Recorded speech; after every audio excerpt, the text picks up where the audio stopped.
The second choice is a duo between former Central Java Governor Ganjar Pranowo and renowned statesman and minister Mahfud MD. The MD stands for mega because he's a Sigma male. Right. Ganjar Pranowo is an aging corn addict that used to be the governor of the poorest province in Java and left it still poor. He also probably had a younger brother that he periodically had battles to death with. Meanwhile, his running mate Mahfud is a crack minister who is more of a Wild West marshal than a politician, able to strike fear in the hearts of everyone inside the Indonesian parliament due to his command over the law. Mahfud himself is a former defense minister and former Supreme Justice, holding many senior posts in the government since 2001.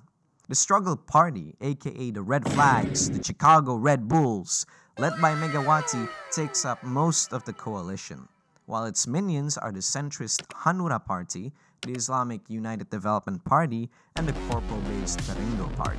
The coalition is spearheaded by Megawati's appointment of Ganjar Pranowo as the presidential candidate of the Struggle Party.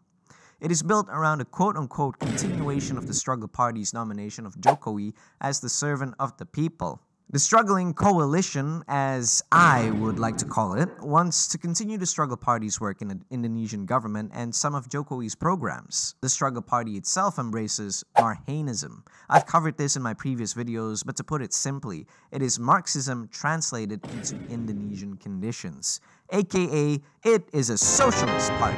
The coalition also contains the United Development Party, which is an Islamic conservative party, the very corporatist Perindo Party led by Haritanu and his richest family, and the Hanura Party. At first, the United Development Party spent billions trying to get Sandiaga Uno to run for president or vice president, but sadly, fate had other plans and Ganjar chose Mahfud instead.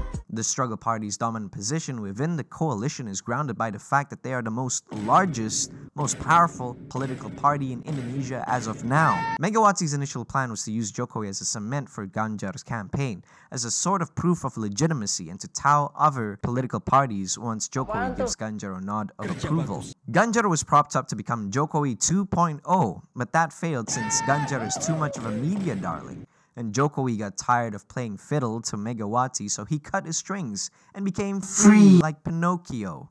Ganjar also did plenty of oopsies on live television, which hurt his electability, such as referring to Najwa Shihab as a mere MC when she is in fact one of Indonesia's sharpest journalists. Or that one time where he didn't smile when he was roasted by Kiki Saputri. Kalau ojol biasa kan baunya bau matahari. Ini kan baunya mau nyari suara. At least Anis took all of his roast like a champ. Sosok pemimpin hebat. Tepuk tangan dong buat Pak Ahok. With his electability free-falling from the sky, Mahfud was brought in to fix things up. Mahfud was a scary guy and he was kind of like Pranowo, having tried running as vice president 3 times and lost each time. Now, perhaps fortune favors him. Mahfud's appointment skyrocketed the struggling coalition's approval rates, but there is more to be done than just approval rates.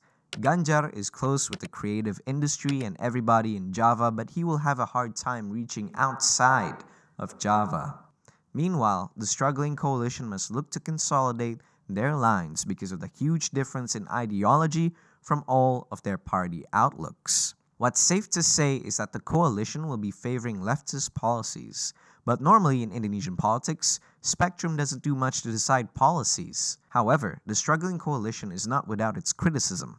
It has been criticized at trying to turn Indonesia more authoritarian when the Struggle Party were in power. Other notable Indonesian figures to be part of this coalition or supports it includes Sandiaga Uno, Haritanu Sudibyo, Angela Tanu Sudibyo, Andika Perkasa, Arsyad Rashid, Puan Maharani, Andi Wijayanto, Osman Sabta Odang, and Yeni Wahid. The coalition is mostly supported by people within the creative industry, influencers, laborers, and farmers. Subscribe to the Based Indonesian Show. Dijamin halal